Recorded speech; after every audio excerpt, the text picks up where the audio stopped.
Imagine you're standing on the deck of your sailboat facing forward.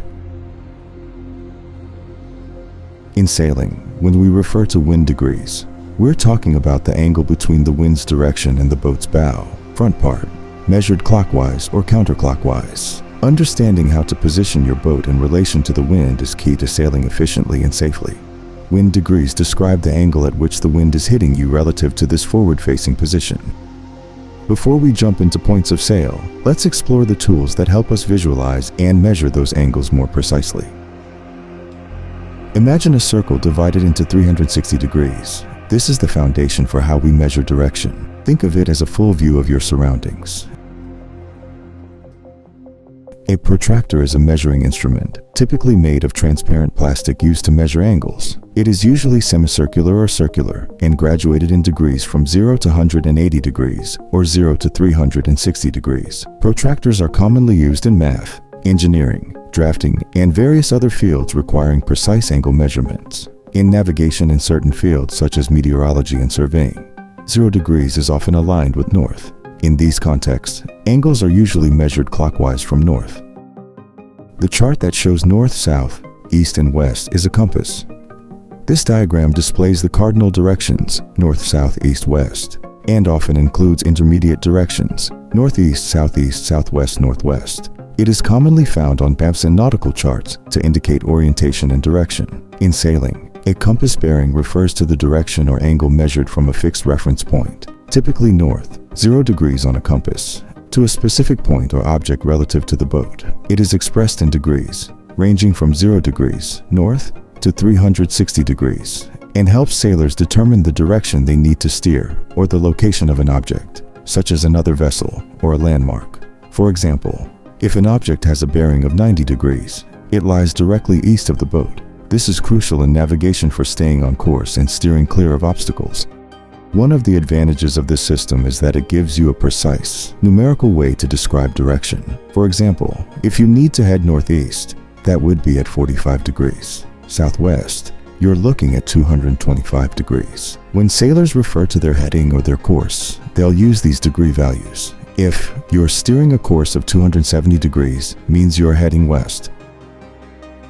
In sailing, the clock face analogy simplifies the understanding of directions relative to your boat's position. Think of your boat sitting at the center of a clock. The bow or front of the boat is at 12 o'clock, while the stern or back is at 6 o'clock. The sides of the boat align with 3 o'clock to your right and 9 o'clock to your left. This analogy is especially helpful when you're reading the wind or identifying objects around you. If the wind is hitting your boat directly from 12 o'clock, that means it's coming from straight ahead. If it's coming from 3 o'clock, the wind is blowing from your starboard side, which is your right. If someone on the boat says, "The wind is at 9 o'clock," you immediately know it's coming from your port side or your left. You can also use this analogy to locate landmarks or other vessels. If another boat is spotted at your 2 o'clock, that means it's slightly to your right and ahead of you. This clock face approach is very useful for understanding wind direction in relation to your boat's heading. You can quickly adjust your sails by knowing where the wind is coming from. If the wind shifts from 12 o'clock to 1 o'clock, for instance, you know it's still coming from ahead, but slightly to your right, and you might need to adjust your sail accordingly. When sailing, you'll be on either a port tack, on port, or a starboard tack, on starboard. On port means the wind is coming from the boat's port, left side. On starboard means the wind is coming from the boat's starboard, right side.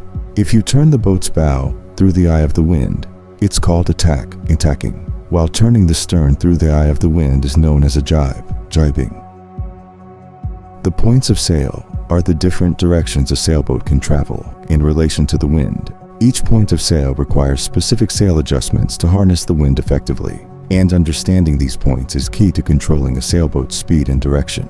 First, let's establish the no-go zone, or no sailing zone. This is the area directly into the wind which you cannot sail. On a clock face, this would be between around 11 o'clock and 1 o'clock. If you try to point your boat into this area, the sails will luff or flap uselessly in the wind because there's no proper wind flow over them. In this zone, you're basically in irons, and you'll need to turn the boat out of this area to catch the wind and get moving again. The term in irons refers to a sailing ship that is directly into the wind and has lost steerage and the ability to move forward. Sailors try to avoid being in irons because it makes it difficult to maneuver and makes progress difficult. The term in irons comes from the practice of securing criminals on the deck of old sailing ships with leg irons. To turn a ship out of irons, the crew must turn the sail so that it catches the wind again.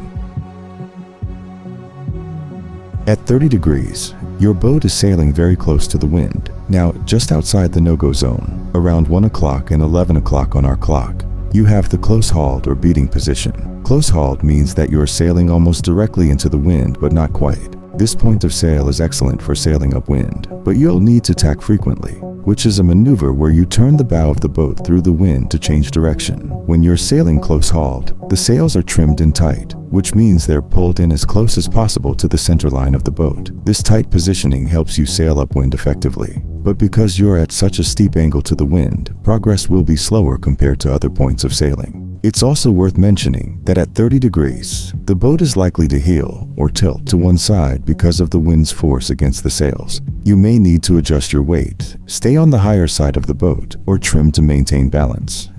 Next, we have the close reach, which falls around 2 o'clock and 10 o'clock.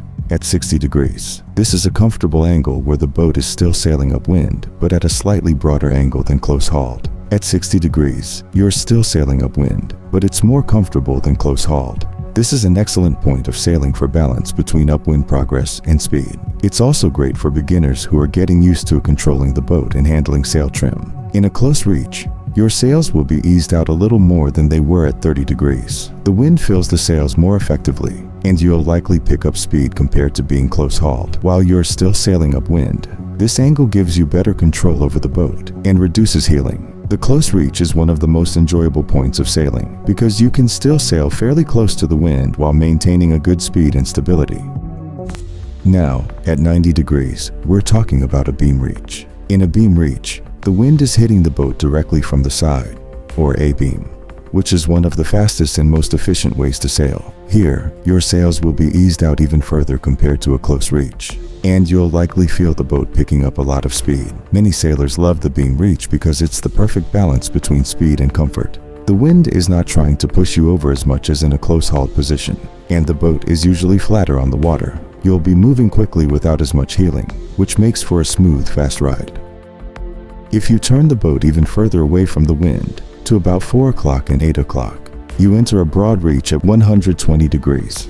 Here, the wind is coming from behind your beam, but not directly from behind. The sails are eased out further, and the boat continues to move quickly, but with less pressure on the sails than in a beam reach. The broad reach is another fast point of sail, but it offers more comfort compared to upwind sailing because the wind is working more in your favor, helping push the boat forward rather than forcing it sideways.